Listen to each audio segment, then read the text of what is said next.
So what are we looking at here? This is a sculpture by Pablo Picasso. It dates to 1912, called Guitar, made out of sheet metal that Picasso cut and crimped and folded. So this one is awesome. It's just a fascinating thing to look at. It's something that, I mean, a guitar is never a mundane thing. I mean, that's what's fun about it. Even if you put a guitar on your wall, it kind of inspires you. I like to leave my guitar in the corner of my room. It makes me always want to be more creative. And this takes it another level. It takes this idea of a guitar, and it's very recognizable as a guitar, but it really plays with the geometry of the guitar. And things that you think would pop out are popping in, and things that are popping in are popping out. But it's still, fundamentally, it has the idea of its guitarness.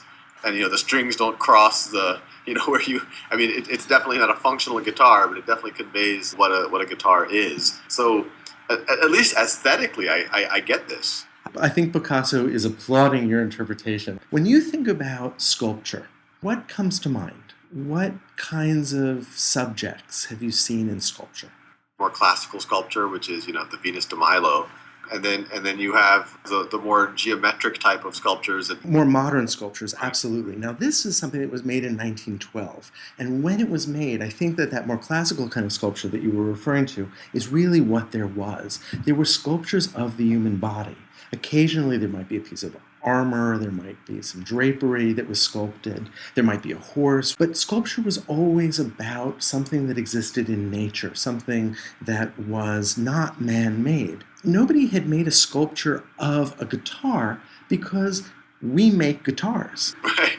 Picasso could become a luthier. He could just make a guitar. Exactly. No, and I fully appreciate that. I mean, I think that this is challenging people's notion of art. As you just pointed out, well, that seems counterintuitive to make a representation of something that we already make, and we can make it very well and represent it perfectly. Here, he's intentionally representing the essence of the thing without making the thing.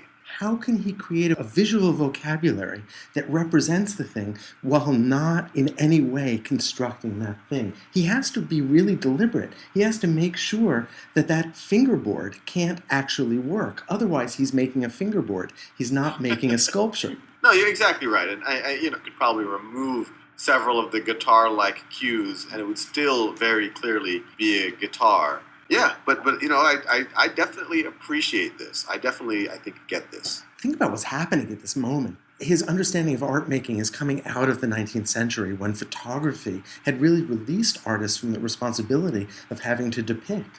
And so now artists have moved to this sort of second level, which is let's focus on the language of depiction as opposed to depiction itself. Take a look at one of the things that makes it most clear that this is a guitar. Look at the contours of the body of the guitar, Yep. That kind of S-curve on both sides. Do you notice how they're not the same scale?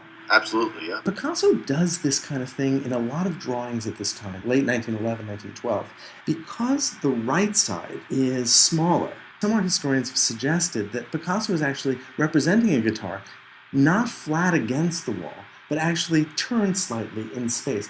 Yeah, I definitely see that. We're looking at all angles of the guitar at once. This sculpture is actually coming out of a series of collages that Picasso has been making. It's this funny thing where you have the idea of the guitar, three-dimensional, real thing in the world, which then he collapses into the realm of drawing that represent the thing in space. But then he literally cuts those things out and reconstructs this in 3 dimensions. And in fact, the very first version was made out of paper, from the 3-dimensional to the 2-dimensional, and then back to the 3-dimensional. I think it's fascinating.